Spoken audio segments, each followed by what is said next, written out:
हाय, good morning. खूप दिवसापासून मला असा विचार येत होता, की मी माझे ब्लॉग स्टार्ट करावे.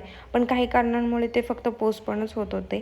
पण मग मी फायनली डिसिजन घेतला, की नाही मला ते स्टार्ट करायचे आहेत आणि ऑलरेडी मी खूप पोस्टपोन केल्यामुळे मला ते या मंथपासून स्टार्टच करायचं होतं.